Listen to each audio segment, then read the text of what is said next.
नमस्कार मित्रों, चलिए आगे बढ़ते हैं लहासा की ओर यात्रा वृत्तांत को।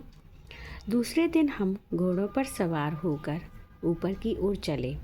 डाढ़े से पहले एक जगह चाय पी और दोपहर के वक्त डाढ़े के ऊपर जा पहुँचे। हम समुद्र तल से 17-18 हजार फीट ऊंचे खड़े थे। हमारी दक्षिण तरफ पूरब से पश्चिम की ओर हिमालय के हजारों श्वेत शिखर चले गए थे। बेटे की ओर दिखने वाले पहाड़ बिल्कुल नंगे थे। ना वहाँ बर्फ की सफ़ेदी थी, ना किसी तरह की हरियाली। उत्तर की तरफ बहुत कम बर्फ वाली चोटियाँ दिखाई पड़ती थीं। सर्वोच्च स्थान पर डाढ़े के देवता का स्थान था, जो पत्थरों के ढेर, जानवरों की सींगों और रंग बिरंगे कपड़े की झंडियों से सजाया गया था। अब हमें बराबर उतराई पर चलना था। चढ़ाई तो कुछ दूर थोड़ी मुश्किल थी, लेकिन उतराई बिल्कुल नहीं। शायद दो एक और सवार साथी हमारे साथ चल रहे थे। मेरा घोड़ा कुछ धीमे चलने लगा। मैंने समझा कि चढ़ाई की थकावट के कारण ऐसा कर रहा है और उसे मारना नहीं चाहता था। धीरे धीरे वह बहुत पिछड़ गया और मैं धुंग की किस्तों की तरह अपने घोड़े पर झूमता हुआ चला जा रहा था। जान नहीं पड़ता था कि घोड़ा आगे जा रहा है या पीछे।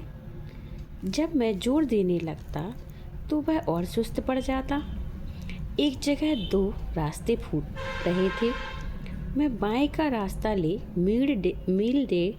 डेढ़ मील चला गया। आगे एक घर में पूछने से पता लगा कि लंगकोर का रास्ता दाहिने वाला था। फिर लौटकर उसी को पकड़ा। 4-5 बजे के करीब मैं गांव से मील भर पर था तो सुमति इंतजार करते हुए मिले। मंगोलों का मुंह वैसे ही लाल होता है और अब तो वे पूरे गुस्से में थे।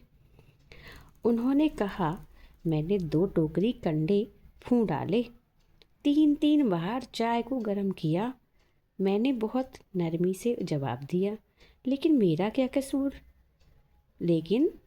कसूर नहीं है मित्र। देख नहीं रहे हो कैसा घोड़ा मिला है मुझे? मैं तो रात तक पहुंचने की उम्मीद रखता था। खैर, सुमति को जितनी जल्दी गुस्सा आता था उतनी ही जल्दी वह ठंडा भी हो जाता था। लंगकोर में वह एक अच्छी जगह पर ठहरे थे। यहाँ भी उनके अच्छे यजमान थे। पहले चाय सत्तू खाया गया। रात को गर्मा गर्म थुक्पा मिला। अब हम तिंगरी के विशाल मैदान में थे, जो पहाड़ों से घिरा टापू सा मालूम होता था, जिसमें दूर एक छोटी सी पहाड़ी मैदान के भीतर दिखाई पड़ती है। उसी पहाड़ी का नाम है तिंगरी समाधि गिरी। आसपास के गांव में भी सुमति के कितने ही यजमान थे।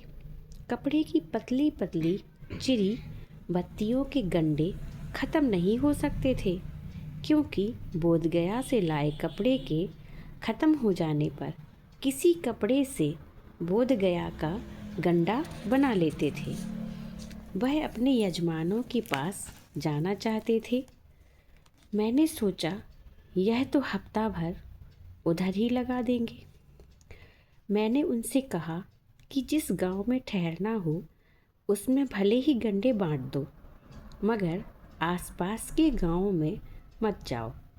इसके लिए मैं तुम्हें लहासा पहुंचकर रुपए दे दूंगा।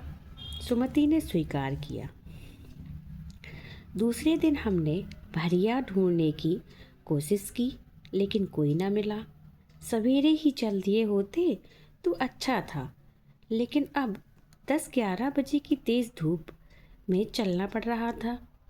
तिब्बत की धूप भी बहुत कड़ी मालूम होती है। यद्यपि घोड़े से भी थोड़े से भी मोटे कपड़े से सिर को ढांक लें तो गर्मी ख़त्म हो जाती है। आप 2 बजे सूरज की ओर मुँह करके चल रहे हैं। ललाट धूप से जल रहा है और पीछे का कंधा बर्फ़ हो रहा है। फिर हमने पीठ पर अपनी अपनी चीज़ें ला दी। डंडा हाथ में लिया और चल पड़े। यद्यपि सुमति के परिचित दिंगरी में भी थे, लेकिन वह एक और यजमान से मिलना चाहते थे। इसलिए आदमी मिलने का बहाना कर सेकर बिहार की ओर चलने के लिए कहा। तिब्बत की जमीन बहुत अधिक छोटे बड़े जागीरदारों में बटी है। इन जागीरों का बहुत ज़्यादा हिस्सा मठों बिहारों के हाथ में है। अपनी अपनी जागीर में हर एक जागीरदार कुछ खेती भी करता है या कराता है, जिसके लिए मजदूर बेगार में मिल जाते हैं। खेती का इंतजाम देखने के लिए वहाँ कोई भिक्षु भेजा जाता है, जो जागीर के आदमियों के लिए राजा से कम नहीं होता। सेकर की खेती के मुखिया भिक्षु नमसे बड़े भद्र पुरुष थे। वह बहुत प्रेम से मिले।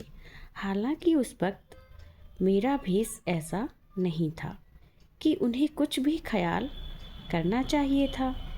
यहाँ एक अच्छा मंदिर था, जिसमें कंजुर बुद्ध वचन अनुवाद, कंजुर यानी बुद्ध वचन अनुवाद की हस्तलिखित 103 पोथियाँ रखी हुई थीं। मेरा आसन भी वहीं लगा। वह बड़े मोटे कागज पर अच्छे अक्षरों में लिखी हुई थी। एक एक पोथी 15-15 सेर से कम नहीं रही होगी। सुमति ने फिर आसपास के यजमानों के पास जाने के बारे में पूछा। मैं अब पुस्तकों के भीतर था। इसका मतलब पुस्तकों को पढ़ने में उनका मन लग गया था। इसलिए मैंने उन्हें जाने के लिए कह दिया। दूसरे दिन वह गए। मैंने समझा था 2-3 दिन लगेंगे, लेकिन वह उसी दिन दोपहर बाद चले आए। तिंगरी गांव वहाँ से बहुत दूर नहीं था। हमने अपना अपना सामान पीठ पर उठाया और भिक्षु नमसी से विदाई लेकर चल पड़े। तो ये थी राहुल सांकृत्यायन की यात्रा वृत्तांत ल्हासा की ओर। मिलते हैं अगले वीडियो में।